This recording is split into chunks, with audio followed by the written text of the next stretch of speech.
All right, so we're off to a little bit of a late start, but we had a lot to do to set up for this. We did, yeah. This was because the release date for Control Resonant finally came out. I know, that's awesome. September 24th, my friend.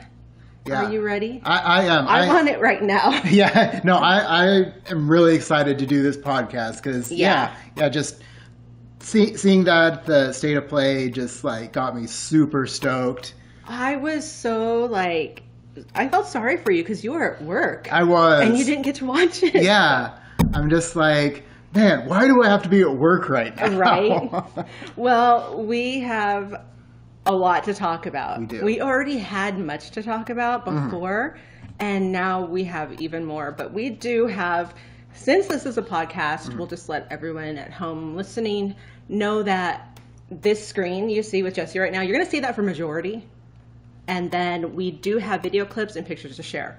So we will be showing other things. But right now you just get to sit and watch the beautiful Jesse Faden. Just sit there and look at you. And we'll talk. Yeah. So let's get going. All right. What do you want to talk about first? What was your first impression? Oh, man. Well, first, it was really cool to see both Jesse and Dylan together. Yes. Like, I know there had been kind of speculation, like, oh, is Jessie going to be in Control Resonant? Did she leave the oldest house? And, the first game, I absolutely loved playing as Jessie. And I was really hoping that, she would be in it, obviously as well as Dylan. So I was really excited to see that. Yeah, me too. I think in a previous podcast I said that I would actually be concerned if they didn't. Right, yeah, in some shape or form. Right. So, yes, they obviously are together in some form. It looks like they're physically in the same space at times and talking to each other, so that's awesome. Yeah. So they get to have their reunion. They do, yeah. It's been long overdue. So now, what got me? I'll tell you what I thought first. First, I think it looks amazing. I think that if you don't think it looks amazing, there's something seriously wrong. You're wired incorrectly. Yeah. Like, this game looks fabulous. I'm so excited. But you know how I am. Like, I like the gameplay aspects of like these types of games that are narrative driven. But I really like information. I really like, that's like what I have to have the most. I need to know everything. Yeah. Wait, what did that NPC just say? I got to go back, I got to sit here and wait for them to go through the animation cycle and say it over again so that way I got it. So we put in like at least 3,000 hours in this game before December of last year. And then after December of last year, we put in an additional 946 or something like that. I totally wasn't keeping track of that. I just let the PlayStation tell us. Yeah. But anyway, so so it looks amazing. I think the combat looks awesome. And we're seeing some new characters back. Yeah, we are. Arish and Emily. And we have a new character, Zoe. We finally got to see something more than just a concept art drawing of her. And I think she was playing in another game that's coming out, this year too? I don't know. Okay, I was skimming through and I read that Silent Hill Townfall, which also looks great, is coming out on the same day as Control Resonant. I don't know. I didn't really watch all of that, but we'll see. Yeah. I know I want to play that, so. Yeah, that looks good. But yeah, so we see Zoe and a little bit of interaction between her and Dylan. And she seems pretty mild-mannered. I think she's telling Dylan that people can change. Yeah.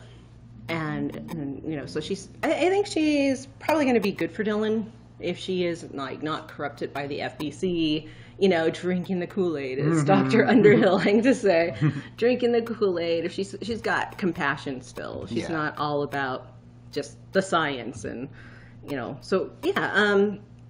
Who else do we see? Besides Jesse, Dylan, Emily, Zoe, and Arish. We didn't see Langston, but I have a feeling, this is early. We're going to get more, I'm sure, of who is going to be there and who, may not. I think we're going to get more details about the characters, of course. I think right now is like too soon to really jump to conclusions. about what anyone's role is going to be. Like Emily, like I honestly thought that, well, and what I think right now may still apply, that, she could have some paranatural abilities, It doesn't appear that maybe she's going to be a resonant, though. That's just from what I'm getting right now. She looks very concerned. She's like basically telling Dylan, I know the FBC, I know we held you captive and did all these terrible things happen to you here, but we need you. You're the only one that can save us, basically. And we talked about that's how we thought it was going to go. And apparently that's how it is going to go. Mm-hmm. Yeah, I know we first speculated, like, oh, will she be a resonant? Will she be, an enemy in this new game? But yeah, judging from, what they gave us in this latest preview, I definitely think that, she's on the side of Dylan, and she definitely at least wants his help. Yeah, for sure, yeah. yeah, and it sounds like that's, well, their only hope, right? Mm-hmm, yeah. I also wanted to mention something, going back. I know you said you like information, and I really like open world games. Mm-hmm. And I know I'd mentioned this in a previous podcast, but it does seem kind of like a semi-open world. Definitely more open world, like than Alan Wake 2. So it looks like you'll be able to kind of explore a lot of the city, and rather than kind of being more of a kind of a confined path. Yeah, like like they're, what's it called? I forget already. I'm too excited to remember, but exactly. I wonder how much we're going to be able to explore the city. Mm-hmm. In Control, you go in and you fight some hiss, and then you're like done for a while. Mm-hmm. But then every time you re-enter that room, you get attacked over and over and over. Right. That's why when you go to P6 cell, if you want to really explore it and find all the things or whatever, do it when you first get there. Because every time you go back, you're going to get hammered by waves of hiss. And then I hate that, because when I get information, I want to go get information and clues and look at stuff. Mm-hmm. And if I can have hiss keep getting in my way, then that's just, mm-hmm. that's not acceptable. So you just got to do it the first try. Yeah. So speaking of characters, mm-hmm. one of them really riled people up, including me. Guess who? Reach. Okay, so let's see. He's talking to Dylan, right? And I believe his words are, "You're not FBC. You're not even fucking human." Mm-hmm. Yeah, that riled people up a lot, and I, you know me, I've really kind of carefully analyzed some of these characters, including Arish. Remedy has this great way of making almost every single character likable. Mm-hmm. That's great. And that's actually really great, because then you don't know who to trust. Mm-hmm. You don't know who's shifty and who's not, or who might be hiding something. You have to figure it out for yourself. Mm-hmm. So with Arish, one of the first things that hit me, and the reason I'm suspicious of him, right? And part of it has to do with he's not really like all what he seems to be. At least that's like the best way I can describe it. He's these are just my notes here. Mm-hmm. I made some notes. They're not specific to, the podcast. They're specific to me, like kind of what I wanted to mention. But Arish, okay, no, Control Resonant. It's all part of. It all has to do with the failure of the external lockdown. Correct. Mm-hmm. Now Arish is partially responsible for that. Yeah. Security. And we've talked about this. We've talked about it on other shows. Security and research are responsible for the internal lockdown. Mm-hmm. Or, I'm sorry, the external lockdown. Yeah. Did he fail his job? Is that why he's pissed off? Is he taking it out on Dylan? Yeah. I mean, if anything, he should be like thanking Dylan, because Dylan's got to go clean up his mess now, right? Mm-hmm. Now, some people will say like, oh, well, Dylan let the hiss in. Well, he didn't. That was Trench, mm-hmm. That opened the door for the hiss, in the first place when he turned on the slide projector. They were already in. Mm-hmm. Doesn't matter what Dylan did later, they were already in. So yeah, where Arish failed. Now, when I think of research and security, I think of to the, secondary characters, Emily and Harish. Yeah. So they failed together. You know? Yeah, and he doesn't really have, at least that we know of, any reason to be mad at Dylan because,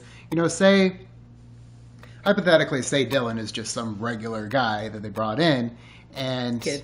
Yeah, kid. And he gets corrupted by the hiss. I mean, he'd be no different than, say, Tomasi or any other employee of the FBC. Mm-hmm. But, obviously he gets corrupted, but he's not corrupted all the way like the other members of the FBC. So it's like, I mean, is Arish upset with Tomasi or any of the other employees? Well, I don't think Arish would get a chance to tell him to that they're not even fucking human. He'd be long gone. Tell Tomasi, it's like, you're not even part of the FBC. Yeah, go walk up to Tomasi. Yeah. He's in the communications department. Right, and see what happens. Well, Dylan, even when he was corrupted, he did have that, control. Now, think about it. Mm-hmm. And this is going to be part of what I have. We put a video and then a picture of his cell, and then comparing it to Hedron. Yeah. And there's like a commonality. We have a couple little videos, but it has to do with one question that people don't really ask enough. Mm-hmm. Actually, I don't think I've ever heard anyone bring this up, and that is, how did Dylan give the hiss permission to corrupt him? Mm-hmm. How did he sit there and have a conversation with them? Well, maybe if there's a part of him that is able to do that. Mm-hmm. They use the word paranatural all the time. Let's keep it at that for simplicity. Yeah. This part of him that is able to do that. Now, how did he get out of his cell, right? Mm-hmm. That's what I think we found the answer for just actually recently, and it always bothered me. But let's show a picture of his cell. Okay.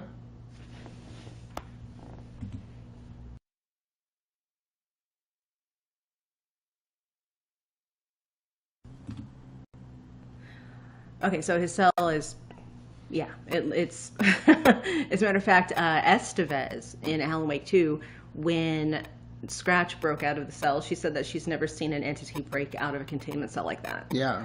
Okay, so this is a containment cell, and it's pretty thrashed. But now let's look at the video that we have of Hedron. Okay. Yeah, we just have the picture, but... we don't have the pic... Oh, I gave you the video. Okay. Here's the picture. I gave you the video of the... You didn't get it in there? Mm-mm. Okay. All right, let's at least look at the picture then.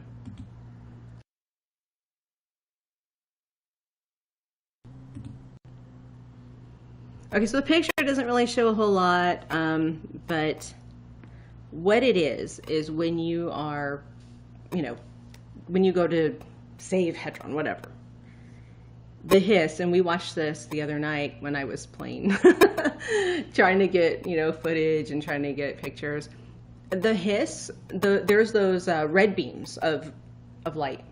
Now, they're all surrounding Dylan's cell, pointing at his cell.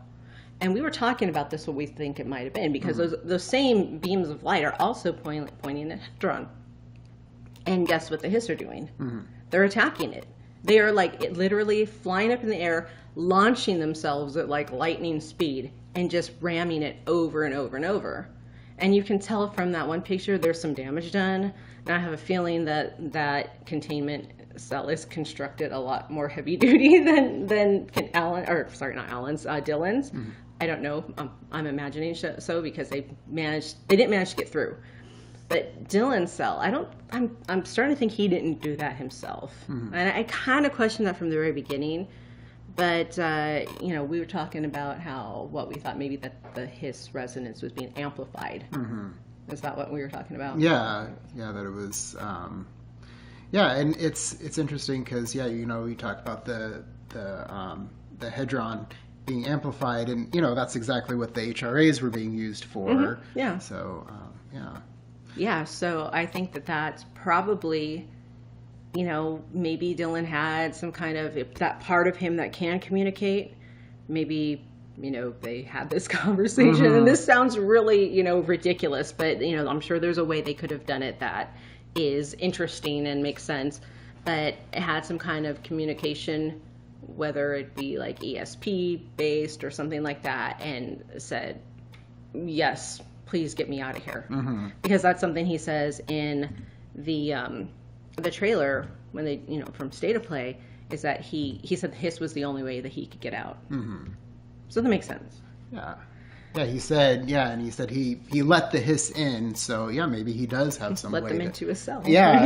And he's like, screw the FBC. It's like, hey, if the hiss are going to get me out of here, then, you know, come on and get me out of here. So. Yeah, he said also in the trailer too that they put him in the cell and just left him and forgot about him. So yeah, you know, he was certainly not treated well. No, and he has good reason to hate the FBC. And yeah. I mean, you know, Arish accuses him, you know, you're not even FBC. It's like, why would you want to be? Yeah, it's like, screw you guys. You know, and you have to feel bad for him. Like, he really, I don't know if you noticed this, but he looked really like just sad and conflicted the whole time. And it seems like that's what you would expect. Yeah. You know, for him to look that way. But, you know, for Arish to say that to him just seems so wrong. I was like so mad. I'm like, what the fuck? I have a feeling Arish isn't even human himself, honestly. Yeah. It's a theory I have based on a couple of things, but one in particular is, you know, the drawing that is found in the lake house, and it has him he's got the red dot on his face. Okay, I think that comes from, just like a lot of things that I've speculated recently, comes from Twin Peaks. So in Twin Peaks, they have that same thing. It's I don't know if you've seen it on the walls at the Great Northern. Yeah, there's pictures of faces, and they have the red dot. Now, what that is actually speculated in a popular theory by most Twin Peaks fans is that is largely believed to represent something malevolent. So like a doppelganger, an entity or spirit, some sort, that is actually not a good thing. Hold on. Oh. It looked like we had dropped out for a second. Did we drop off? So hopefully we're still here. Okay, looks like we're good. Are we good? I think we're good. So hopefully, we're having some technical difficulties. You know, like, why can't we just have like a fucking Joe Rogan setup? You know, like have everybody else do these things for us, and all we do is just sit here and talk.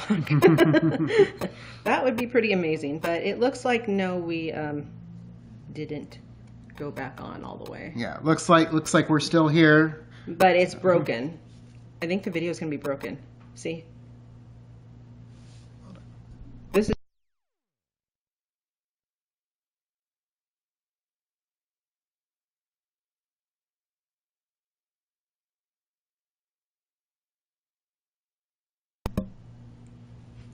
for anyone listening, we're really sorry. I think we're having some technical issues. Well, we absolutely are having technical issues. Did it start another recording? No, we're still live. Okay.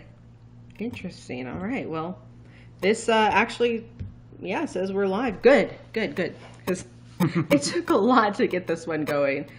So, okay, we were talking about Arish maybe not being human himself. Okay, so that's and you know, it's funny because Arish is very specific. Like, he is mentioned by Ati. Ati says that Arish isn't. I'm just going from what I remember. Isn't useless. He respects his elders and makes good coffee. So he's mentioned, you know, not just by him, but he's also mentioned in, you know, in the lake house. And, you know, the kids' drawings. It's supposed to be Dylan's drawings of him with the red dot on his face. Now, what kind of interactions he's going to have with Arish, you know, Dylan and Arish, what kind of interactions that you're going to have. That'll be interesting. That'll be really interesting to, you know, based on what kind of relationship. Because remember, if we have to go with the notion that Dylan had never met Arish, then how did he draw that picture? Mm-hmm. Why did he draw that picture? Yeah. And why did Darlene send it over to the Marmonts? Mm-hmm. Think about it. Yeah. That's kind of sketch. Mm-hmm. So, yeah. But Arish, we don't know. A lot of people, well, there's a handful of people that really like Arish. I mean, I think all the characters are written and performed really well. It doesn't mean we have to like all of them. Yeah. And it certainly doesn't mean they're all good. So we're going to try to, pick some of this out. And let me get my notes back up here, because we have a little bit more to say about Arish, because he's like one of the number one. Now, Dr. Darling actually is one of the number ones. Mm-hmm. And he doesn't even make an appearance yet. He has another presentation, and it's the Welcome Dylan. Yeah. It's a little weird. that was kind of funny. Like, I wasn't, after watching the preview, State of Play, you kind of get a little funny kind of thing with Darling after the preview that I wasn't expecting. But you know what? The technique is still the same. We see all this crazy stuff, awesome stuff, but crazy stuff, and somewhat conflicting. You're seeing these characters again for the first time, and then it goes to this entertaining, Dr. Darling, funny, happy, silly, whatever, and that's the feeling you're left with. Did we forget everything we just saw? Well, no, but the feeling changes, and that's the beauty part about storytelling is like it's your job to manipulate your readers or your viewers or players' feelings. In these type of narrative-driven games. So back to Arish, though, really quick. A couple more things. He did abandon his maintenance crew. So do you remember?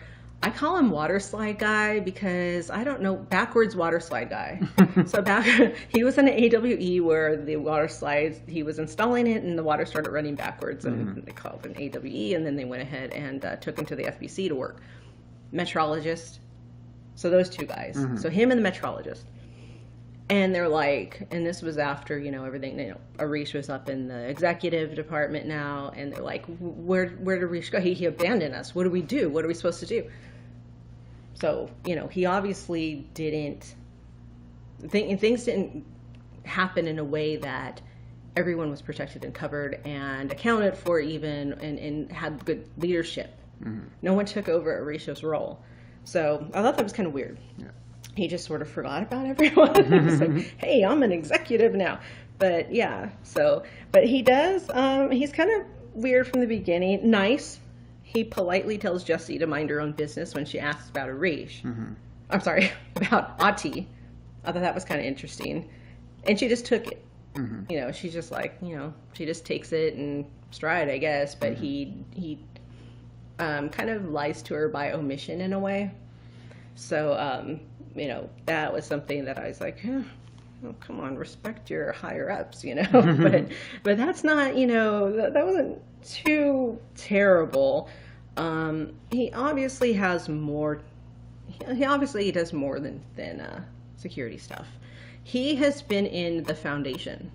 Now, the Foundation was classified, or at least it was explained by Emily to Jessie as like something that was like so top secret that like not even she knew about it. She's telling the truth, and Jessie didn't even know about it till however long after the main events of the game, and then the Foundation DLC came out, and she's like, what's this place, But she did know the Foundation, like I guess the start of the Foundation, where she calls it Ati's vacation place, and then that stone appears for her to go into the caves where like the majority of the game takes place. So, but Ati, I keep getting him too confused. Arish, he has already been down there. He already knows about the place, and him and Salvador, I believe it was, there was a document from Salvador, and he was talking about, actually it was from Arish to Salvador, he was talking about how he saw someone enter the Foundation or whatever, and he apprehended him, and Salvador said, to him that basically, he said it was the right thing to do, and then he's basically like, we'll figure out what to do with him. So it's like, it sounds like one of those things, like one of those like mobster things. Like, okay, let's figure out what we're going to do with you. Are they going to off him, or you know what I mean? Yeah. Like, did he see something he was not supposed to see? He was obviously somewhere where he wasn't supposed to be, and who knows how the FBC deals with that.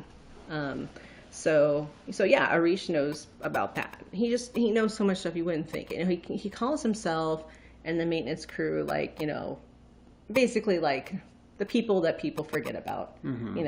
They're low on the ladder. They're not appreciated, really. But he has got so much more knowledge and access to so many things that it just make it seem a little odd. Yeah, and like even in Central Executive, there was that one employee that, this isn't verbatim, but they basically called him a glorified mall cop. So Yeah. Yeah, you can see how they don't respect him, and they don't see him in the same light as, say, like Marshall or something. He is seen as like a glorified mall cop, but it doesn't get much respect. Yeah. Well, no, I mean, I get that. It's just that underneath the mall cop thing, it's like he has way more knowledge than even Jesse. Yeah, it could just be like a facade, like Well, and then if he is also not human himself, then that's a whole different thing. Right. And that'll be interesting to know more about him as, as things unfold, as we get more information. So, he does get a bit angry and unhinged as he's in Central Executive and like taking over the operations. Yeah. And he starts getting really frustrated. Yeah. And he's like, "Goddamn Marshall and her CIA spy shit."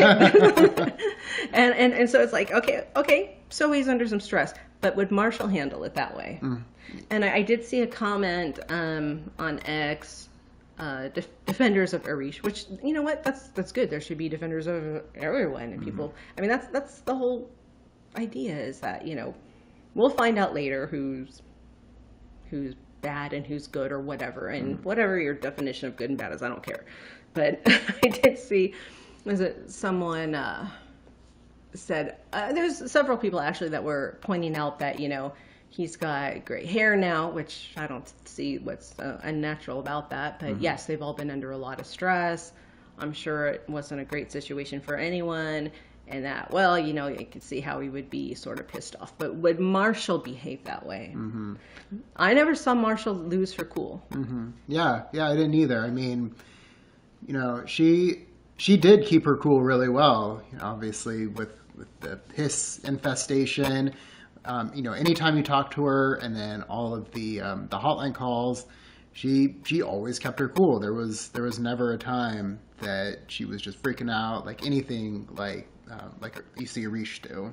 Yeah. He just he just really starts losing his temper, and it's an interesting transition, because all we see of him at first is kind of this positive, happy, willing to answer questions mostly, and then he goes to being just completely frustrated, and he's just struggling. He's really struggling with this new responsibility.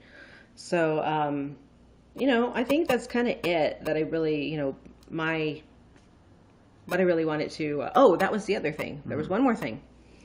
That was him. I don't know if it was necessarily him allowing this rumor to go around and be, upheld, but he was given credit for getting the Rangers out of the Atlas.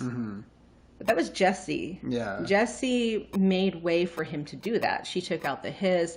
He basically had tears in his eyes because of he called it the hiss monster, but it was the distorted, right? Hiss distorted. Yeah. And was basically, killing all the guys. And he was just kind of, like I said, he was teary-eyed. He's like, we're just, losing everyone down here. Like, we don't know what to do.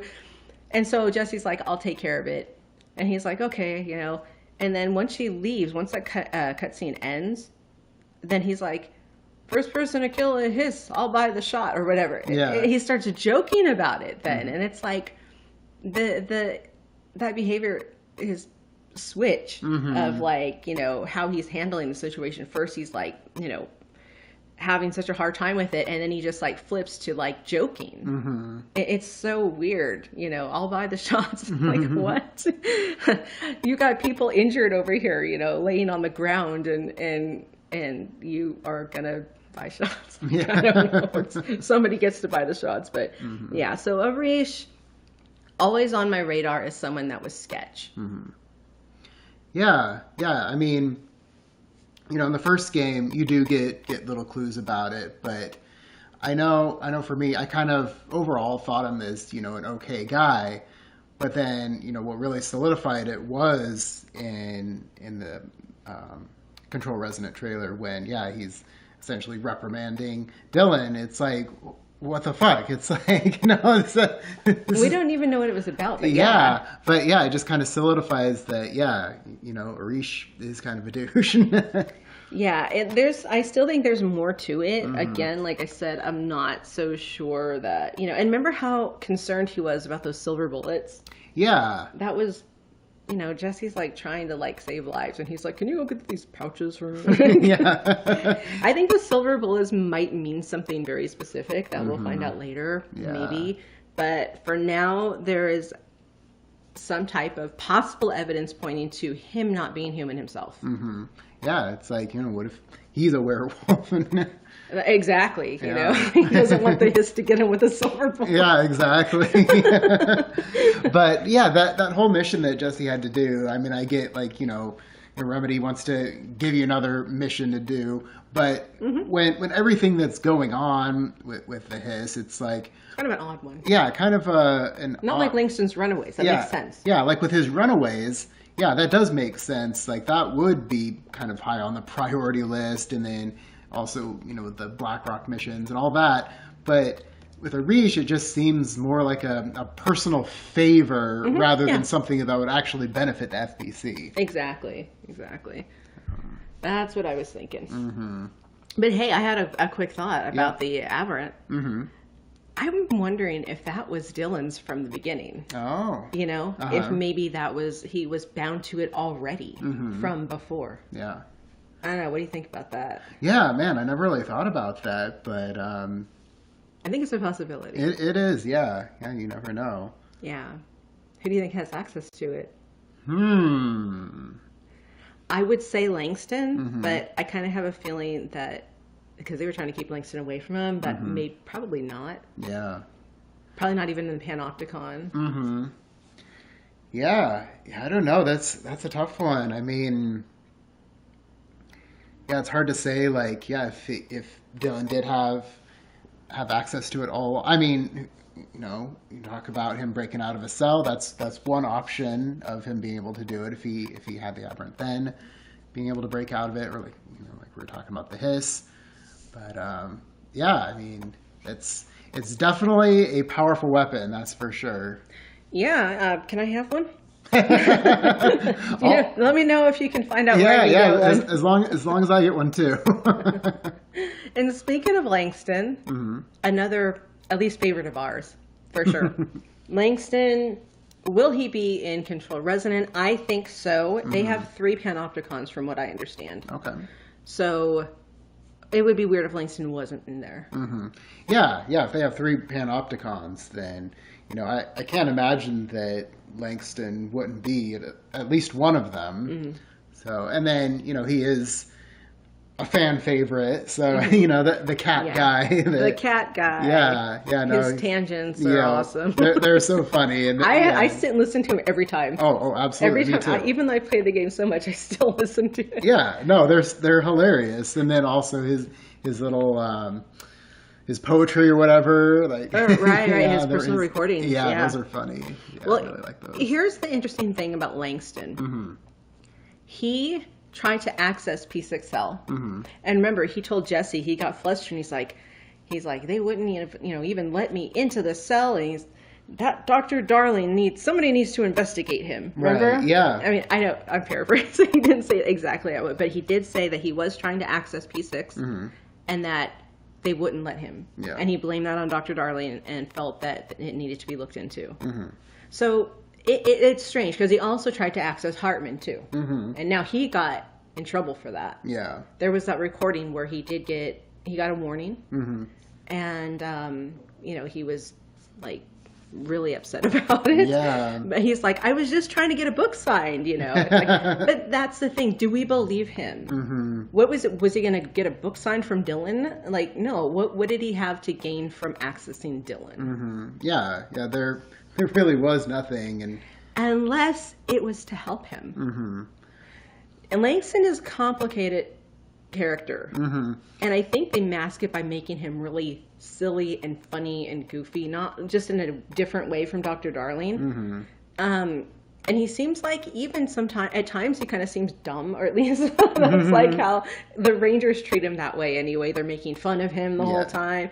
I think kind of maybe they're trying to keep him distracted because there's something else going on in the background that we have talked about before, but we'll explain further maybe in another video of how actually has to do with how Dylan got out. But he knows so much. Yeah. He is very, very knowledgeable, and he's escaped a lot of things. That's something that interests me. I'm like, wait a minute, you escaped this accident in containment somehow, and then you just happened to be getting chips because he said he was in the vending machine in the executive department. Now, what is he doing in executive? Yeah. Right.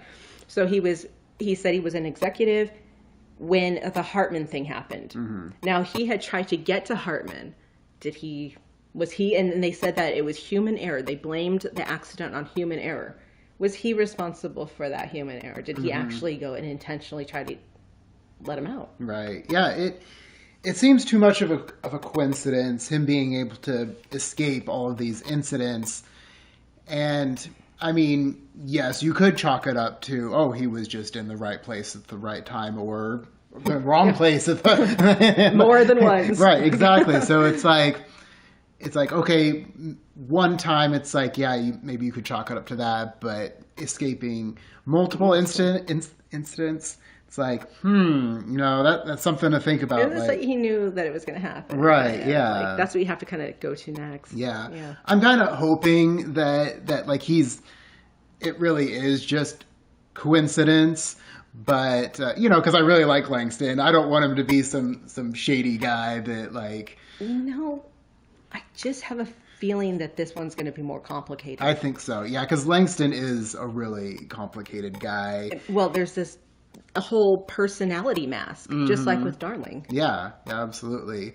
And I think there's more to Langston than meets the eye, that there's a lot more to him than he lets on. And we've discussed the possibility of him being associated with Blessed, maybe. Yeah, that's true. And it's funny because Blessed, they had that delivery disaster thing. And then he says to Jesse that he decided to work at the FBC because it paid better than the post office. Right, yeah. And I'm like, wait a minute, but that could just be, in there for fun. It could be nothing at all. And I'm kind of dismissing it right now as maybe nothing. But I think that, what if he's anti-paracriminal? What if he's anti-FBC? What if he was trying to help Dylan? What reason did he have to try to access P6L?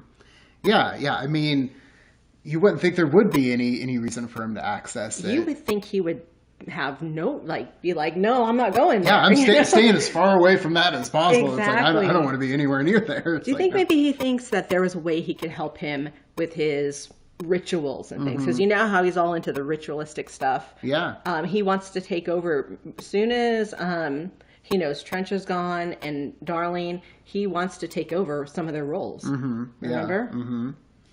So it makes me wonder, how much is he aware of? Yeah. Is he a plant, or is he maybe, I don't know, actually working, in there to fight the good fight? Maybe he is trying to protect some of these altered items or keep them out of the hands of the wrong people. And with the humans though, Dylan and Hartman, that's more complicated, I think, because what can you possibly do with Dylan? Yeah. I mean, Hartman, obviously, but Dylan, too. What can you possibly do? with him if you get into his cell? Yeah. How could you? I just don't. I can't. Nothing computes right now. Because with that, because there's not enough information. Mm-hmm. There's not enough information about he doesn't really say when they brought him in and what condition he was in. He obviously didn't get there till after they finally said, okay, he that second time or third time or whatever of killing people, and then they decided to put him in the Panopticon. Mm-hmm. You would think, being the supervisor, unless he wasn't the supervisor at the time and came in later, you would think that he would know Dylan was this incredibly dangerous, force, and not go in there. Mm-hmm. But he went out of his way to try to get in. Right, so yeah. it's okay, what does Langston either know, or maybe he wants to tell? Why is he that curious to where he would put himself in danger to access that cell? Yeah. I mean, if I was Langston, I wouldn't want to try to access that. I mean, no. it's no way. No. Yeah. No way. He's out. He's not afraid. No, he is definitely a different breed. It's funny too that he references the Panopticon as his Panopticon. Right. And he's very protective. Oh, he is. Jesse asks him are you gonna what are you gonna do after this? He's like, I don't trust anyone else with my Panopticon or whatever he says.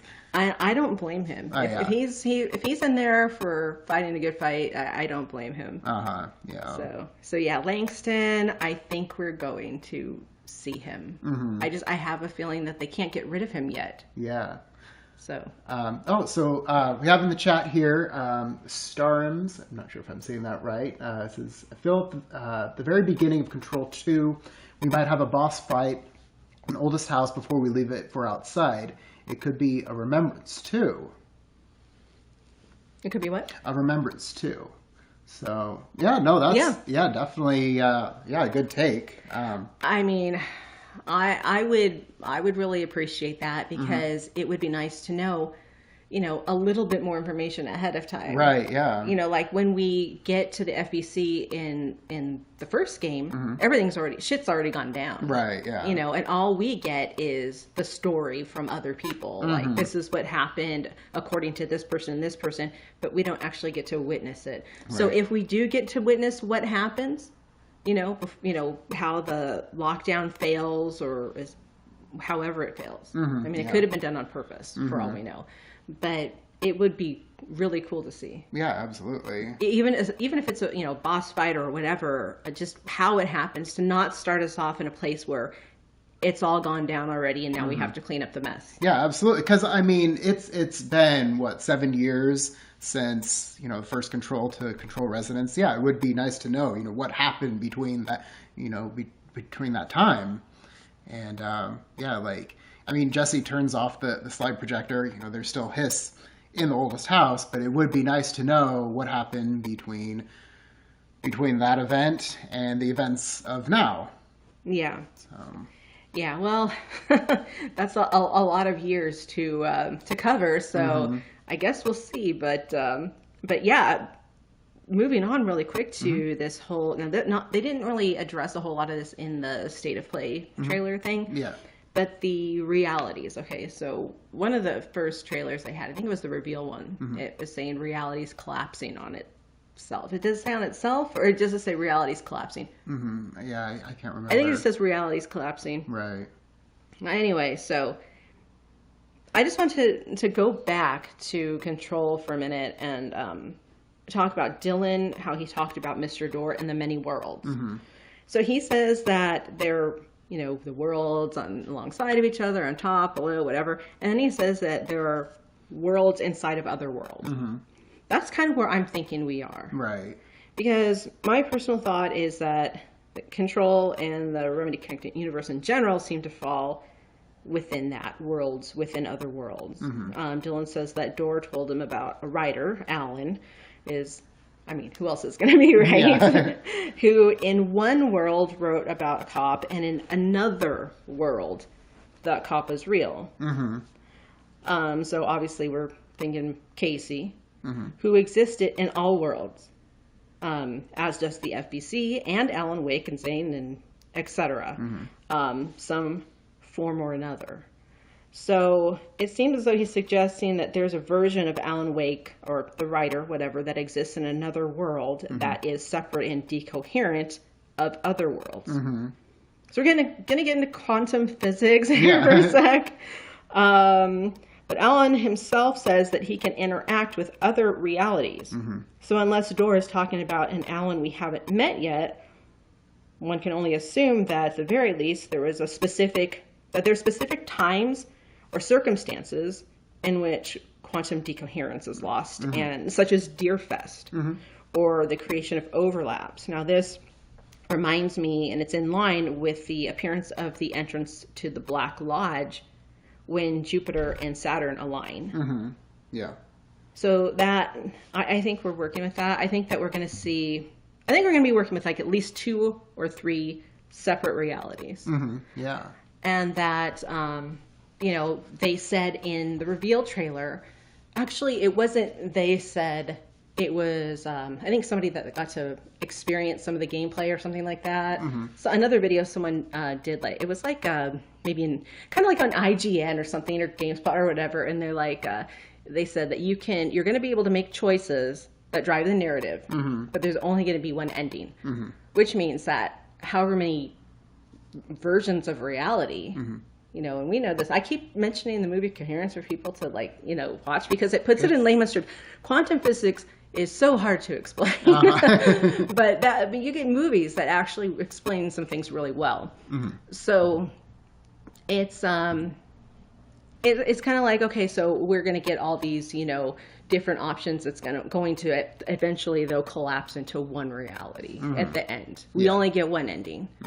If it were if we were going to go with multiple, that would take forever, right? So it kind of has to collapse into one reality in the end, in this manner for this particular story, I guess.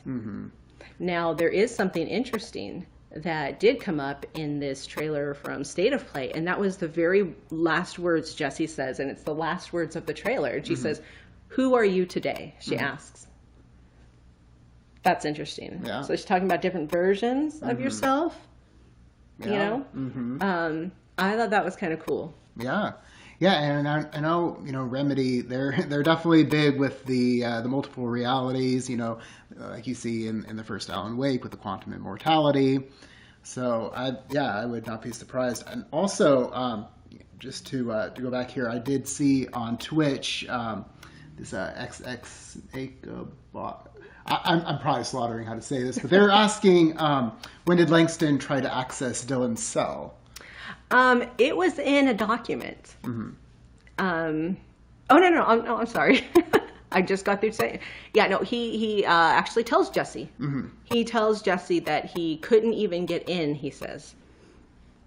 So he was, when he was telling Jessie where he was at, he says, he goes on a tangent. Right. And he's like, I couldn't even get in, to the cell in my own panopticon or something like that. And then he's like, oh, that darling, there should be an investigation. So yeah, he actually tells Jessie that he tried. He doesn't say when, but at some point he tried to access his cell in the panopticon, which means that by that point he had killed many people, because that's when they decided to put him in there, as after he was like, okay, he's too out of control to be anywhere else. So, yeah. So that was Langston's, what he told her. Yeah. And it's funny with Langston, because he talks a lot. And, a lot. Yeah. And it's like if Tempest, I know that you've spent a lot of time, right there in the panopticon, just listening to a lot of Langston's just kind of ramblings. I do. It gives me time, too, to get up and, get a snack from the kitchen. I can still hear.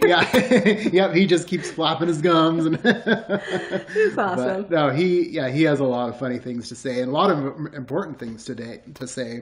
Yeah. Yeah, there was one video in particular that we had done a while back about the tractor, where he had mentions at least the tractor didn't get out, but that was from an older video. But that was we talked about that in a video that we actually did post on our website. I'm sorry, not our website, our YouTube channel. That came from our old channel, Target Fixation Gaming, which actually we meant to shut that down, but it's still up, so people can go there and they can watch some of our older Remedy stuff. From back in the day, which was like, a few years ago. Yeah. Actually, there's some like really recent stuff that we ended up bringing over to this channel. So, yeah. But yeah, the Burrow Tractor, and that didn't have an acquisition date, but we get a document on it, and then Langston makes a comment about, at least the tractor didn't get out. So they have a tractor. We just don't know if it's the one or not. The Arctic Queen. Yeah. The Arctic Queen, the refrigerator, what was it? Altered item. Yeah. Royal Freeze is the one that they have in the Panopticon, but the Arctic Queen isn't. They're different. Yeah. So that was weird, and I did get, I think, some comments of some people would say like, oh well, it's not a reused asset, because remember the Arctic Queen was supposed to be in perfect condition after the accident. Yeah. Now the Royal Freeze, the one that is in the Panopticon that Philip has to look at, you have to stare at. That's nowhere near in perfect condition. Right. So the Arctic Freeze is supposed to have perfect condition and kids' drawings on it. Now on the document that shows the Arctic Queen, the doors are open, and it's like, wait a minute, like, see, this is another one of those kind of like deceptive things. Like, the doors are open, but the pictures are supposed to be like one of the main characteristics that you need to look for to identify this object. So, so Langston, I do have a suspicion though that he was, that he had something to do with Philip getting locked in there. Yeah, I think so. And I made a note to talk about that. And then also anyone that's watching, we do have a really in-depth video. Definitely worth a watch. But yeah, I mean, wait, is it on Target Fixation Gaming, or did we move it to? I thought we had moved it. If we haven't moved it, we will get it moved. But yeah, it's a really good video. I'm pretty sure we did move it, but don't quote me on that. I'll check. But yeah, back to Philip. After Jessie does the mission, or not after she does the mission, after she talks to him and then she speaks to Langston, he's like, "Oh shit, I totally forgot about him." It's like, yeah. It's like, wait, what? you forgot about this guy that's been staring at the fridge for like over a day? Well, and they can only be locked and unlocked from the Panopticon, from his console. So when Jessie goes in there, finally he unlocks it. She gets in there, and the second she gets in there, both doors lock. They shut and lock, and she can't get into the room until Philip is long gone. It's really suspicious. Yeah. and I don't know, maybe Langston was just really fearful of losing his job, because remember, she's like, "You forgot about it." Yeah. Maybe he feared for his job and thought, maybe I should just let the refrigerator take it. Right, yeah. I really don't know. It's odd. Yeah, it is hard to know with Langston. It's like, does he have some ulterior motive, or is he just, like you said, a guy that's, fearful of losing his job and maybe kind of incompetent? we don't know. I don't think he's incompetent. I think he knows exactly what he's doing. Yeah. That's just the impression I get. I think he knows exactly what he's doing, and but he's not really good at hiding certain things. I mean, when he says that he's in the executive sector getting chips when the Hartman thing happened or whatever it was, like I said, first of all, he's not an executive, so how did he get in there in the first place? Yeah. And the fact that it was also more than once that he escaped, the situations where there were mass casualties, is also interesting. Yeah, I don't think it was a coincidence. Like we were saying, maybe one time you could chalk it up, but multiple times, like, kind of fishy. It's like, what's Langston up to? Well, what is Underhill up to? Because the mold thing, that's a thing. And actually, we have, I don't know, did you get the video and the pictures of the mold people that we fought? Now, this is something that we posted on X. I was playing around in a game the other night, and I had already completed the mission, what is it, found footage in the Foundation, where you get the TV with Ahti.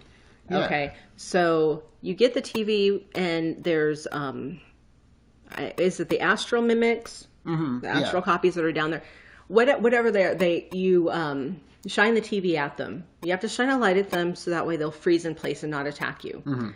If they attack you, they're flailing their arms and they basically beat your ass, you know. So so you have to keep the light on them. That's how you get through that, what is it, chasm or chasm or something like that. And so it's not a bad mission. But what happened was I went in there, even though I had already completed the mission. We were trying to get the cat ears. Yeah. That's what it was, trying to get the cat ears again. And for some reason, like, there was no TV. And the TV was out of the box.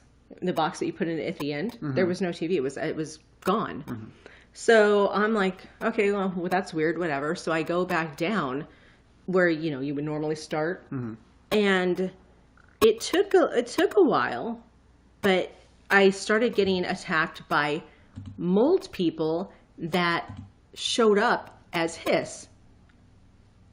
Now you remember that I had to fight waves of them. So, and they actually weren't very dangerous. They weren't super aggressive. Yeah. You know, like the mold people in the game. They are now because I went and tried it again. But you don't really see them anymore. What you see, and we have pictures, are astral copies, heavily armed, and they are absolutely Hiss. So why don't we go ahead and show that? Okay. It's right. Okay. Yeah. Let's show the astral Hiss. Okay.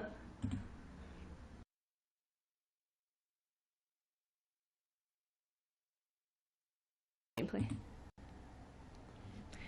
Yeah, so you don't see that. I didn't see that before. I have never seen that. And they are very deadly, and they come in waves. And they materialize. Again, you know how when the Hiss come in and you hear that sound, we have it. You hear that sound, and there's the red beam of light that comes down, and then all the Hiss appear. That is how they show up. So you want to show the video of that? We don't have the video. We do have the pictures here of the molded Hiss. So okay. Yeah. Well, the molded Hiss. We're calling them the molded Hiss or Hiss molded because we don't know yet since they materialize like Hiss do now. So we'll just show, like, this is from a place where they've never shown up before. And see if, you know, I don't know if maybe this is an evolution, if we're going to see some of this in Control Resonant. So that's why we're bringing it up. Yeah, so we have two pictures here. I'll go ahead and show one for a few seconds and then the other one. So here we go.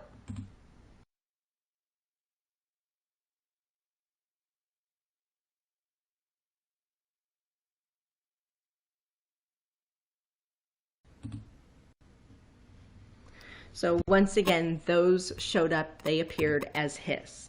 Yeah. Which was interesting. So I don't know if this is some kind of now like merge or amalgamation or whatever. They somehow the astral copies were corrupted. Yeah, and you know we've played the Foundation multiple times. And this is the first time that both of us have seen those in there. Yeah, and if anybody tries to play that now, just be careful because I died. Control is a game that I rarely die in, and if I do, it's my fault. Like I fall out of the sky or something, or just do something wrong. But I rarely ever die in battles.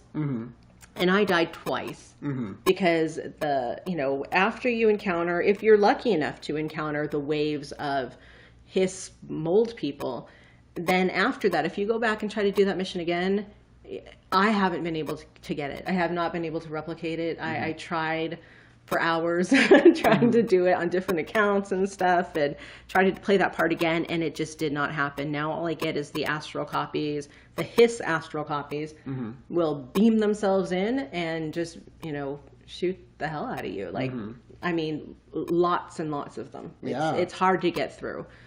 So, I mean, if you want to try that, be my guest. But you're really not going to get anything out of it because the mission's already been done. Yeah. It's just an interesting find. Yeah. So, but again, it has to do with the mold. And what's really funny about that is the very next day, it was Control Resonant, and the X account started, posting about the mold.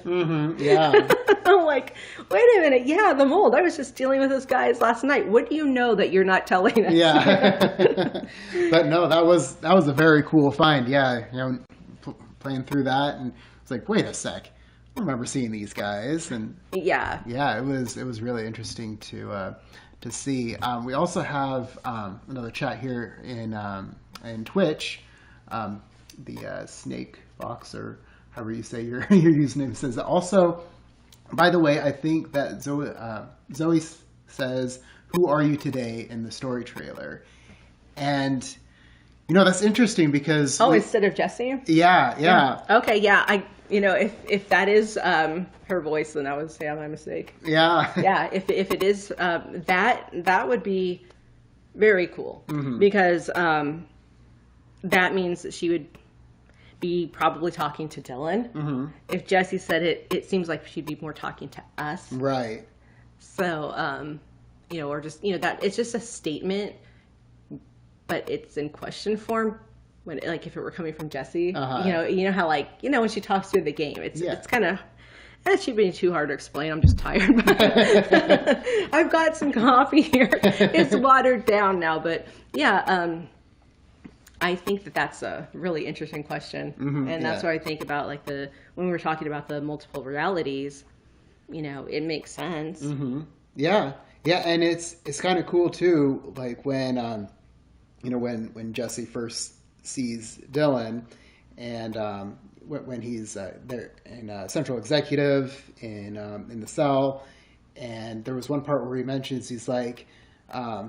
He's talking about their names, Jessie and Dylan. He's like, they could be boys' names, they could be girls' names, they could be anything. And yeah, like I know we had talked about, what if Jessie and Dylan are the same person? Yeah, well, they were described by the director of the game as two sides of the same coin, right? Yep. And we've talked about that in the past too. Yeah. We talked about superposition. Okay, let's not go into quantum physics now. I mean, we could, but there is something interesting that was in this the State of Play trailer, and that was they show. I think it looks like Dylan as he's being corrupted by the hiss, and there's two of him. Yeah. So there's two parts of him. Is what it looks like. It looks like that's what's being insinuated. Right. Now maybe she's referring to that, like, which version of Dylan are you today? Yeah. Maybe there's something there. Maybe, I'm not talking about split personality either. Yeah. So, yeah, that's going to be interesting. Like I said, a lot of things that we need to just find out more information. Yeah. Yeah, I'm really hoping that Remedy does kind of delve more into, like, the multiple realities, and I would not be surprised if they do, because they really are big on that, and just to kind of, let's see, it says another comment here. Just before the 1:30 mark in the trailer, you can see Zoe turn to Dylan and say, "People can change." She then continues with, "The past doesn't matter. Who are you today?" Yeah, that's. I do remember her saying, "The past doesn't matter." The "Who are you today" part, though. That's. I don't remember that until the end. Yeah. So yeah, we'll look at that again for sure. Not that I don't believe you. Who's that? I'm sorry. I'm slaughtering the usernames. The XX Snake BXX. I don't know, but yeah. No. Now, something that I have to give myself a little bit of slack, because I was taking screenshots while it was running live. Because, we need them for social media. So I was in the middle of taking screenshots. But I did watch it again a couple of times, and I didn't have the subtitles on until the very, very, like, one of the last times I watched it. I'm like, you know what? I need the subtitles. And because I could hear her say something at the end, but I wasn't sure. I couldn't make out exactly what it was. Right. So yeah. So then I turned on the subtitles, and I heard that at the end. So then they said it twice, huh? Was that what's being suggested? They said it, that Zoe said it during the trailer, and then it was also said again at the end? Yeah, saying people can change. She then continues with, "The past doesn't matter. who are you today? So yeah, I'll definitely be curious to give it another watch. Yeah. But yeah, no, I had just seen it that one time, but was she having a little heart to heart talk about? Yeah. Like, hey, you know, those college years, man, they didn't matter. That's part of the past. Yeah. Exactly. Who are you now? Exactly. Responsible adults, unfortunately. Yeah. You know? Yeah. His college years were locked up in the FBC. Oh, dude, no. Yeah, I hate that, and I think a lot of people are just very much happy to see Dylan out. What would it be like, though, if there wasn't a Jesse and we didn't have that story, that backstory? Right, yeah. And it's like... And how would we feel about him? What would we be told? Oh, there's this dangerous guy that killed everybody. And, you know, we have to have Jesse for that connection. We have to have the two of them. Again, they're each, two sides of the same coin. And... I just think that that Remedy really executed this perfectly. Oh, for sure. I love, though, the fact that, and this is like kind of the storyteller part in me, because I've been a writer too. I've always been a writer. I love to write. I hate to read, and I got to go to like a college course when I was in 5th grade for writing. So it's not something I'm unfamiliar with. Something I really, really love about Remedy is how they can make all the characters so likable, because it is not, it's not the way it normally goes. There has to be someone that's an outcast. Now, Dylan, he wasn't even made out to be really an outcast that much. He was part of Jesse's story. We have to rescue him. He's dangerous now, but he's not necessarily the bad guy. But then he, turns to Hiss. Then he has to go through these stages, and we get to feel conflicted about him. But now that we see him out, and that we've, kind of realized more about what the FBC did to him, and what, Dr. Darling's part, and how he's now being treated like, hey, we all fucking hate you, but we need you. Right. maybe not that strong, but it's like, Emily, like, it almost looks like she kind of sheepishly, and kind of like she doesn't want to, because I think they all want to, like Darling, be the hero. And now they're having to say, hey, we need you. Yeah. So, it's something I really love about Remedy. Yeah. That they can make all the characters so likable and lovable and funny, but it's like, you gotta remember that there are layers. There are layers. There are deeper things. There are things we don't know, and there are things that we're not going to be told right now, but we will have to be told later. Yeah. No, Remedy does an absolute good job with that, and they give you enough information about a character to kind of give you a general idea of who they are, but like we were talking about with Langston, it could go much deeper. And same with Dylan. I mean, we don't get a whole lot of information about him during the first game. I mean, we get Jesse and Dylan's interactions. We get some documents. It's funny. First time I played Control, right when you get to Hedron, and it shows Dylan, like, for that flash. I thought that Dylan was going to be like the final boss, like you had to fight him. Yeah. So, what about when you get to the Panopticon? Because when you pull the light switch cord, right, you see a flash of him. Yeah. I didn't think there was going to be a battle. I just thought it was more like, okay, here we go. No turning back on this. Right. So, amazing. I think that we're going to see a lot more. From what I can tell, they're focusing a lot on the characters. I think they're going to really start fleshing them out a lot more. Yeah. Because by now, you can't have a second game and not give more details about these people. Oh, absolutely. I think we're going to start getting, more of a look of who they really are.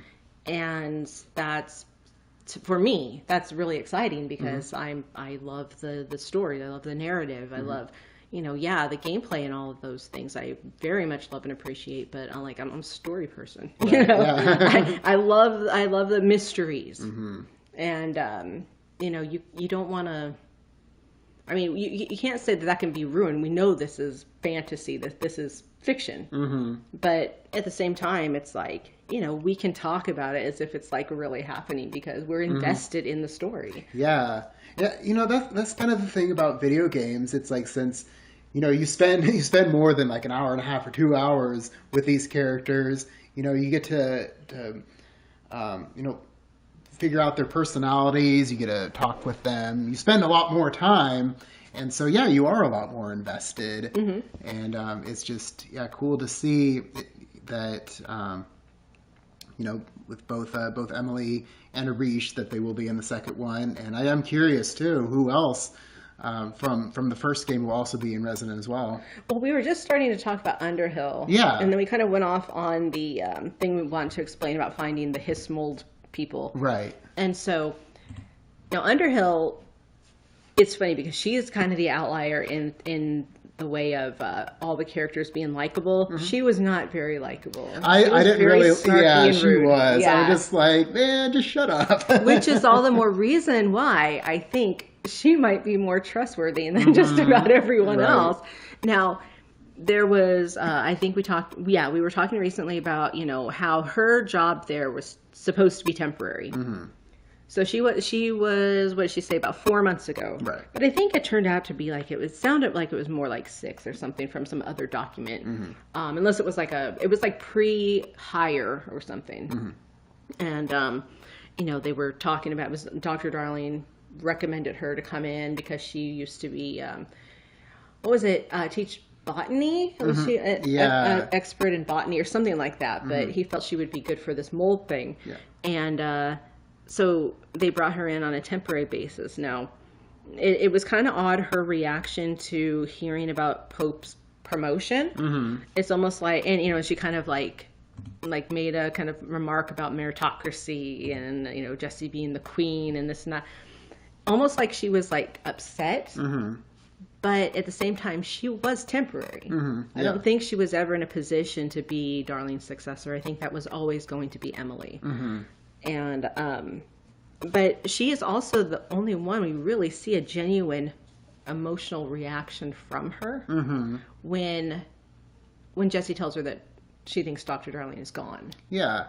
Yeah. I mean, you can tell she kind of tries to hide it a little bit, but I mean, you know, she tries to put on a mask. She does, but you can definitely tell after Jessie says that she is a little bit choked up, that, what happened with Darling. Yeah. Yeah, given their past relationship and and she's really the only one that ever admits to not being 100% truthful with Jessie. Mm-hmm. Now it happens really fast. She says her thing and she's like, "Well, that's not the whole truth," and then she goes on to tell her more. And so she didn't lie. Mm-hmm. Her character was very consistent. Mm-hmm. There were not a whole lot of facets to her. Mm-hmm. And except for there was conflict, though, over the way the mold was being handled, and over the importance of its importance. So Dr. Darling, was it Dr. Darling? It was in documents, and Dr. Darling felt that the Black Rock was more important. Yeah, and she was kind of seemed like she was upset that he was giving the Black Rock more importance than the mold, and how she was talking about but the mold could actually have a lot of benefits that she had to alter it. It had to be altered, but maybe they didn't alter it. Mm-hmm. She was stuck down there by herself with just those few rangers, and everyone else had cleared the central research. Mm-hmm. So, obviously the Hiss didn't want to go down there. You don't see any. You don't see Hiss down there because Hiss do not like the mold, at least not in the first game. Yeah, and I think that there's good reason for that. Yeah. We talked about mold. We talked about strains of mold in real life that actually absorb nuclear radiation. That's right. Yeah. I know on a previous podcast, really interesting, if you have a chance to look it up, anyone who's watching. But on Chernobyl, they actually have mold on the sides of the reactors, the ones that, you know, have a lot of radiation, and yeah, they actually feed off of radiation. It's just it's really cool that that this actually exists in the world. Right. And I think that Dr. Underhill, like I said, she was very consistent, and that was nice. It made it a little less complicated. It feels like there is something she maybe could have done. Right. And I think that we won't be able to really know until we see Resonant, you know. Yeah. And there's so little information, you know. We get these few conversations with her, we do this stuff for her, but even she is like, you know how we talked about the whole one-track mind scientist and stuff? We were talking about Darling mostly, and, you know, and he even sent her the letter, like, I know you're probably, you know, too busy with the mold for anything else, just like he was too busy with Hedron for anything else. And, you know, Emily was too busy with whatever for anything else, and the foundation was her vacation, and you know, they all are just so focused. And sorry. Yeah, Darling even says, "I'm never leaving." Yeah, he's like, I'm never going home. Yeah. But I think that with her, it was, you killed the source. Yeah, remember, she was upset. Sent Jesse down there, and she got upset that she killed the source. You killed it. It's like, but you didn't tell me not to. But what did you want me to do? Yeah, I mean that thing is a pain in the ass to kill. I used to have such a hard time with that thing, and I would save it till like the end or whatever. Yeah. And what I ended up doing, and I love that they do this. That they allow you to skip over missions that you're not ready for. So, like, say if you need to build out your build up your skill tree or your loadout in order to, you know, be more prepared for a certain, you know, boss fight, you can do that. You can kind of do this at your leisure. And so I would just wait until I was heavily armed to go in and fight that thing, because that poison gas or whatever that it lets out, that is what always got me. Yeah, I also remember, you know, kind of blowing our way through the game in order to get to AWE and Hartman and everything. But it's like, as soon as I got there, he would just, boom, just kill me instantly. Yeah, Hartman, you need to be tough. Yeah, because my loadout was just crap. And so, yeah, I ended up having to go back, you know, do some missions, just kind of beef up everything. And then finally I was able to go back in and kill him. But yeah, it is cool how you can do things kind of out of order. Yeah. I wonder if Control Resonant is going to be similar. Now, something I did see, you know, the Threshold Kids TVs. Yeah. Well, I don't know if you saw these in the trailer or the, you know, revealing the release date, the state of play. That there's these TVs in different spots. Now, I'm kind of wondering if those are the TVs. They're supposed to be music. This is supposed to be music heavy. Yeah. I'm wondering if some of those TVs are going to have music videos. Maybe ones that are educational for him. Yeah. Because remember, he's never been out in the world since 10 years old. And so I'm kind of wondering if that's where we're going to get our music. And if that's where Dylan might get some information, maybe even guidance like maps or, you know, instructions. Yeah, no, I mean, that would be a good way of doing it. Yeah, I know we'll probably end up getting some old gods too. Speaking of music, if we don't, I'm going to throw the game away. Yeah, it's like there better be some old gods in here. But yeah, I would not be surprised if we got some new music. No, I really wouldn't throw the game away, but I'd be writing some letters. I'd be protesting in the street. Right. I really wish they would come here. Yeah. Poets of the Fall. They need to do a tour in the U.S. Or we need to go over there. Yep. Make a trip to Finland. That would be pretty sweet. Yeah. No, that'd be fun seeing those guys in concert. Yeah. They are so talented.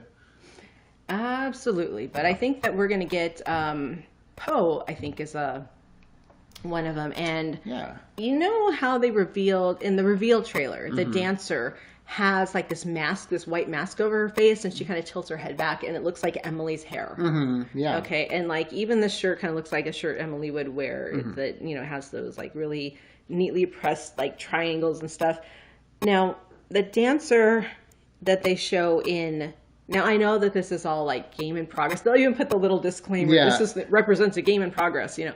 So, the one that they show in the trailer on State of Play, the dancer looks a lot different. You know, at least they show more of her face. She kind of has this like Zorro mask on or something. I don't know how to describe it, but you saw. Yeah. And somebody had made the observation that it looked a lot like Poe. And that makes sense because, you know, as far as like being a resonant, because she was able to get out of, well, can't say she, a female subject was able to escape using her abilities, able to escape the lake house. And just to put it simply. No. And so that would make sense. Why it is she goes straight to New York would be a different thing, unless that's where she was just from. I can't remember. I don't remember the documents on that one exactly, like all the details. You know, maybe she was from New York. I can't remember. Right. But in any case, it makes sense because, you know, she does, you know, just music and all the games, actually, all the Alan Wake 1 and 2, and, you know, wouldn't be surprised if that spills over into Control. Yeah, me too. I mean, yeah, I really like their music, and would definitely not be surprised if they have that in Control Resonant. Yeah. Now, we do something on X called Quantum Fact. Quantum Fact and Quantum Questions. No one ever answers the quantum questions. I kind of don't expect that. But Quantum Fact, there is a ballerina in America, and her name is Merritt Moore, and she is also a quantum physicist. That's cool. She's a rock star. Wow. And a ballerina. Dang. And a quantum physicist. you wouldn't think those two would... They're so far at different ends of the spectrum, but it is absolutely, that's awesome. Not because she's a woman, that has nothing to do with it at all. I mean, it would be the same thing as if it were a professional, I don't know, football player that was also a quantum physicist right, too. Yeah. It's just they're so different, but it just goes to show, like, you know, how, you know, wide a person's, you know, like interest can be, and to be an actual doctor, an actual physicist, on top of doing something else very extraordinary. It's really cool. So I haven't really read any of her work. I actually don't know much about her yet. I will know. Yeah. But I've just been so busy. But you know, I think that was a quantum fact we did recently. So yeah, on X, we try to have fun on that. We do our best, but it's things sometimes can get complicated, but I try to not make it be like earlier, remember I was going to start talking about like quantum superposition and all that. I'm like, and I stopped myself. I'm like, no, I'm not going to go there. But, you know, we'll see what happens, you know. We'll just leave that part for, you know, when the game comes out or if we get more information. But again, I think that we're going to, you know, be, I guess, looking at more than one or two. Obviously, I don't know how they're gonna do it. Like I said, he's the one video described it as we were going to be able to make choices that influence different realities or something, but it will only be one ending. Yeah. So it'll be interesting to know how many different realities we might be influencing. Yeah, and I think it'll be cool too. Yeah, how much the story changes based on your decision, and but yeah, even though at the very end, you know, you still get the same story, it'll be cool, especially with multiple playthroughs. You know, say making different decisions. Exactly. Yeah. So that'll be a lot of fun. I'm looking forward to that.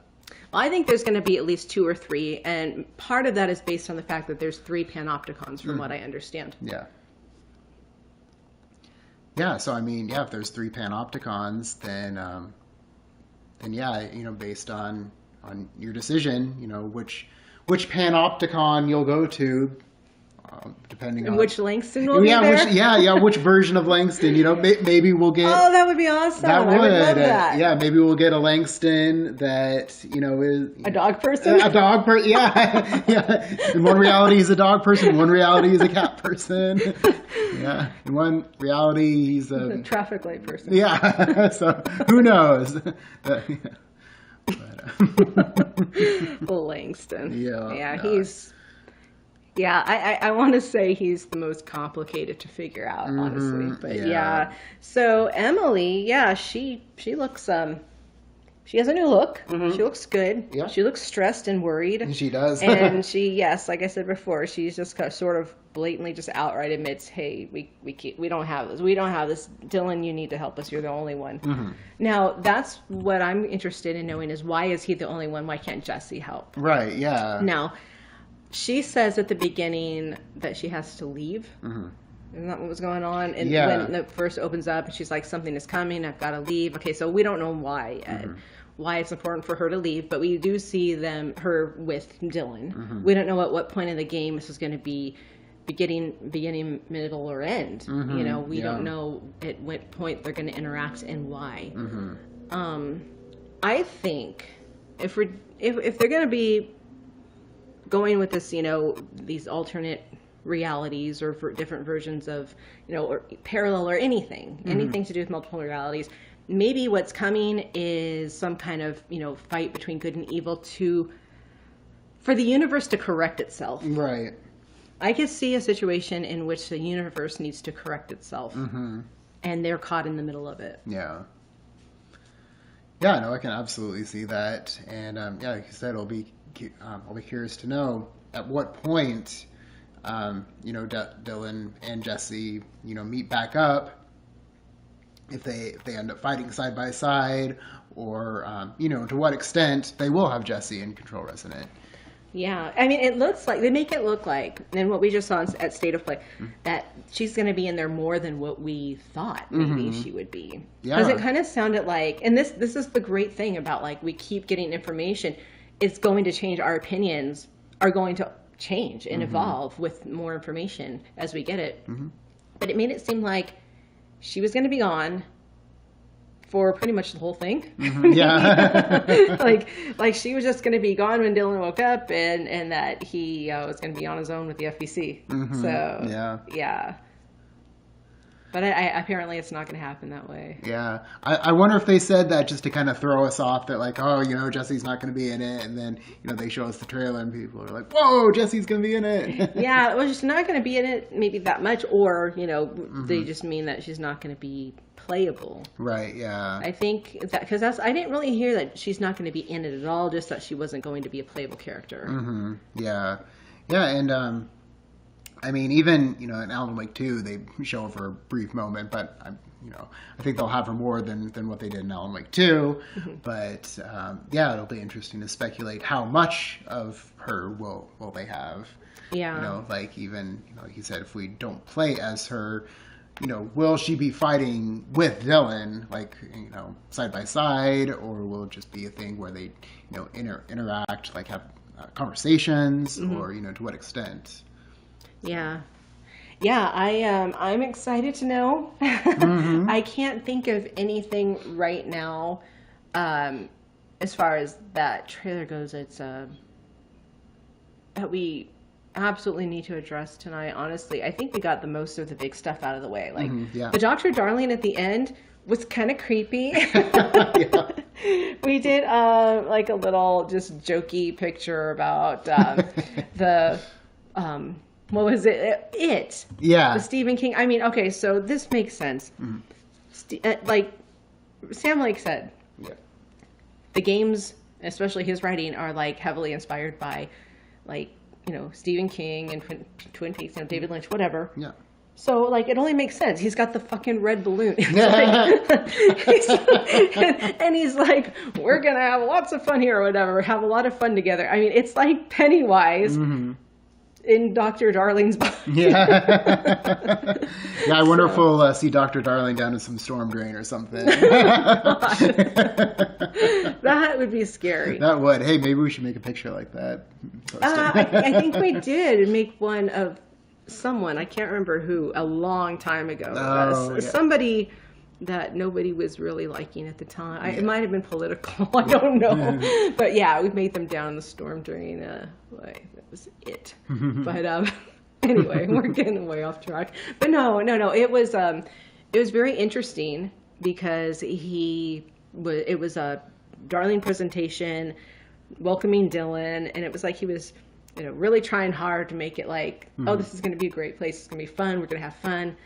And it's like, okay, what do you think that this child's idea of fun is? Right. Yeah. It's your idea of fun for a scientist. It's like, we're going to do all these great things and everything's going to be just fine, But, it turns out that, no, everything wasn't so fun for Dylan. And I'm really looking forward to hearing him because, in the trailer, you get to hear him talk about, they locked me up and forgot about me. Yeah. And so I'm really looking forward to hearing more about what it is they did.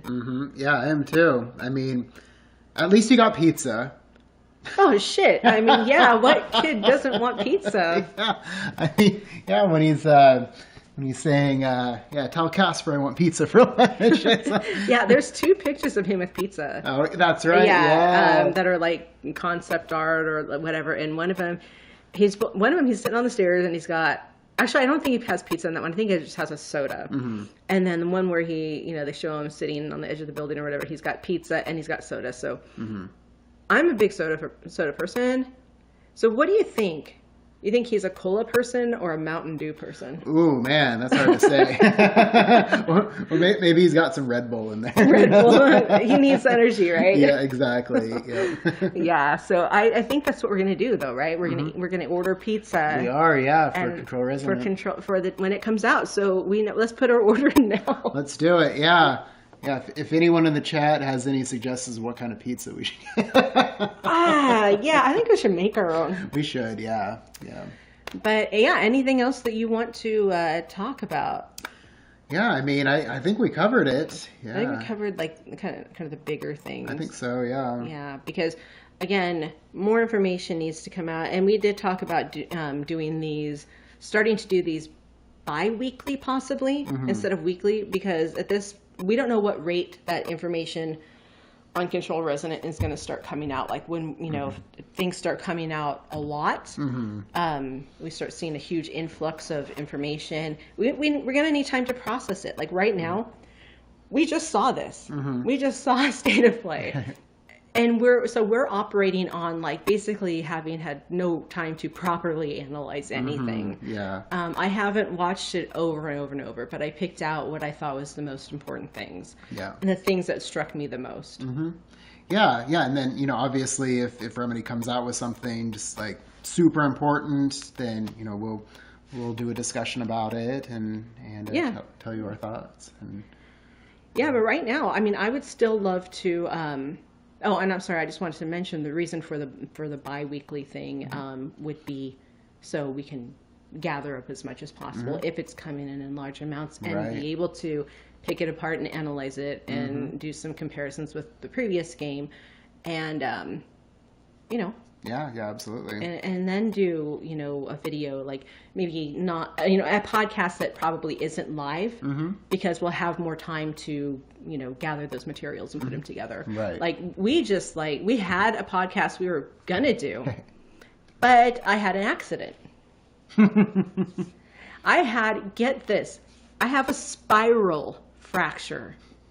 I joked about this with, I think it was like a Remedy fan thing in the UK, and I'm like, yeah, now I can make fun of myself and say that it's not a crack, it's a spiral. And okay, so think about it. A spiral fracture, it's like someone takes your bones and think about wringing out like a washcloth or something, twisting it until it breaks. That's what happened to me. So you know. I've been in a lot of pain, and I wanted to do nothing but sleep for the first few days, and we weren't doing anything on social media really. It was really, really hard. But now I'm feeling a lot better in terms of being tired, but I'm still in a lot of pain if I walk too much. So this is a huge bummer because I have other projects I want to do, and some of them are very physical, and I can't do them now. Yeah. Not until I'm healed up. So there might be a surgery involved, So if there are things like that, surgeries and, things like that, I mean, bi-weekly might not be a bad thing. Mm-hmm. It just depends. So we'll just kind of gauge it, and make announcements if we do decide to change to bi-weekly, because then we can have like more like really voluminous kind of, podcasts that have a lot of information and, are more entertaining. Yeah. I think we do our best to be entertaining. We do, yeah. Hopefully you guys that have been watching are been entertained by our banter. Well, hey, do we have any other videos or pictures that we didn't show? I think that was everything. We showed the hiss that have been, or as we call them, molded hiss, the astral copy. Dylan Cell and Hedron. So that was what we had. And bi-weekly as in once every 2 weeks. You're right. Yep. So that's just again, we're going to kind of gauge it and see how fast information comes out. Sometimes even how slow it comes out, because like that can be a thing too, where we have a week where there's not much to talk about, right? But we like to do videos too. And right now, the video that I've been trying to get to, which I did do a live stream. Like as soon as I had this moment of realization about something to do with a game, I went into the live stream. And if I sound lispy, it's because I just got braces on recently. Well, actually, it's been like a couple months, right? Yeah. I think it's getting better, but I can still kind of hear it. And I was really lispy. It was really early, after I got the braces on. And so I listened to it. I'm like, oh my God, it sounds so terrible. But I was so excited that I had to just get on and do it right now. I'm like, and the thing about it is there's still more. I didn't even mention the fact that well, for anyone that doesn't know, I'll just, kind of do a quick, overview. It's about the Trinity nuclear launch or whatever, the Trinity nuclear experiment. And I believe, just based on all these details, that that's where some inspiration for Control came from that event. It was a nuclear test. That's what it was. Yep. And that came from Twin Peaks. Fictionalized it for their story. And so I think that from just the contents, and if anyone wants to go listen to the live, because I wanted to make something a little easier to listen to, something that kind of gets straight to the point. Well, not so much straight to the point, but kind of maybe fleshes things out a little bit more. Maybe I put a little more details into it and try to make it more friendly for people that either haven't seen Twin Peaks at all, or just not fans, or just don't remember episode 8, season 3, a very famous episode, and that is of that explosion and how good and evil are born from that. But also a lot of other things happened. Now on that base, that where they were at, where they did the experiment, was in Los Alamos, and they have base camp, crossroads. I mean, think about it. Think about the foundation.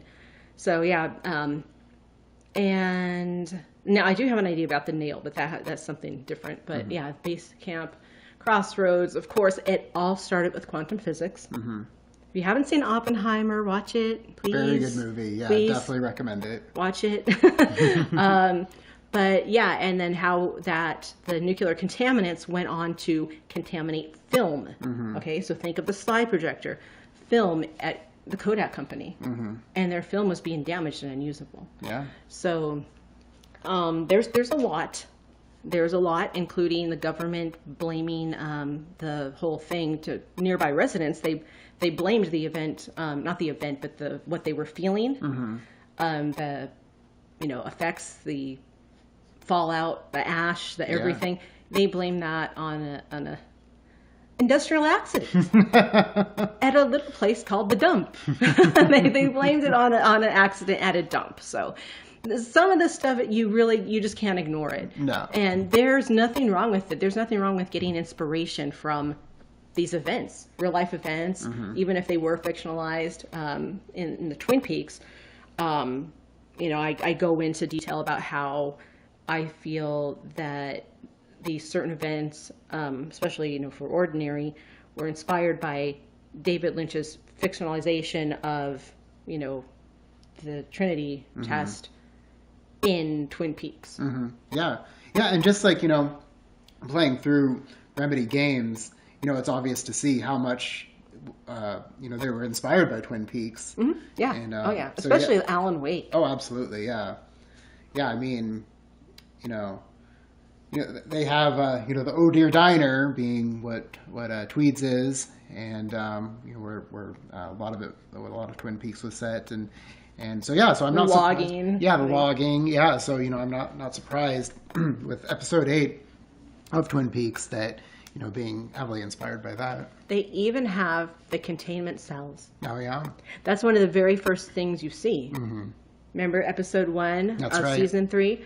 There's this guy, and he's in a room of all concrete. I don't know what the outside of the building looks like. I didn't see, but all the concrete, the walls are concrete, everything's concrete, and he has to sit there and stare at this containment cell that looks almost exactly like the ones in Control. Absolutely. And he has to wait for the entity or whatever, taking pictures the whole time. So again, the theme of observation, the quantum physics theme, you know, it's not a theme, it's a thing. That's what quantum physics is all about. And so, yeah, I think it's very possible that Control, you know, it was heavily inspired by that. Absolutely. Yeah. Yeah. And then I'll also be curious too, you know, since it is really heavily inspired by Twin Peaks, what, you know, what aspects of Control Resonant will be inspired as well. Well, I mean, it's very possible that episode, you know, and maybe some other things were provided like a foundation. Right. And they maybe have moved beyond it now, you know. Yeah. Yeah, especially, you know, with season 3 being the last season of Twin Peaks, and then also with David Lynch's passing, that, yeah, maybe, you know, just having the foundation and then just kind of going from there. And then also I know Mikhail Kasserinen is kind of is heading Control Resonant, you know, versus Sam. Do things his way. Exactly. Yeah. Yep. And I think it's going to be great. Oh, I do too. I am absolutely looking forward to this game. Yep. Yeah, I can't wait. And I have something special I was going to do. Remember the cookies? That's okay. Right. I don't know that anyone eats cookies in Control, but you know, we'll talk portion control or not, because who can only eat just one cookie, right? Yeah. So I love to decorate cookies, and I decided I'm going to make one Control themed cookie for every month until it comes out. Now I have like the piping bags and all the things, and like I actually am pretty good at it. I hate baking. Baking is like I hold my, you know, like cross like a crucifix. I hate baking, but I love to decorate. And I think I can make some like pretty, I think I probably make some of the characters and the logos and things like that. So I don't know. I'll do it, and then I'll just like showcase them on X. Yeah. And I'll eat them. And you'll eat them. Yeah. You have no portion control. No, I do not. So anyway, yeah, I think this is a great place to stop, because now we're starting to talk about cookies, and that's not the point of the video. So Yep. But thank you for everyone that joined us, that, you know, listened to us talk about this. And if there's anything any questions or comments or whatever, please drop them in the comment section, because we're not going to be doing our chat now. It's kind of over. And please like and subscribe to our channel on YouTube, because it helps. We're slowly but surely gaining traction as far as like subscribers, but it's very difficult starting a channel. And we had one before, and we had a few hundred subscribers or something like that. But like now we're starting all over. This is brand new. And all the support and love that we get is very much appreciated, and it helps us, not just to motivate us, but it helps us in the algorithm. Yeah, we absolutely appreciate all you guys both on Twitch and YouTube, chiming in. And even after this this podcast ends, definitely, feel free to comment, ask us any questions, any theories that you guys have. Definitely let us know. We'd love to hear it. Yeah, and follow us on X too. We're on X every day, and we love this stuff. Oh, absolutely. So it's like when I posted today, we've put like literally almost 4,000 hours into Control, and I'm like thinking to myself, this qualifies us, right? Yes, you can come to us, and we'd love to talk. We'd love to answer questions about what we've experienced and found or whatever. So so join our community. That's what we're doing, and we'll see you either back here again, or on X. All right, again, please like and subscribe if you like what you hear. And Jay, thanks for coming to my bedside. Thank you for bringing the podcast to my bedside, because I would never be able to do this without you. Oh, damsel in distress. Very welcome. All right, time to say goodnight. All right, you guys Take have it a easy, good Remedy one. fans.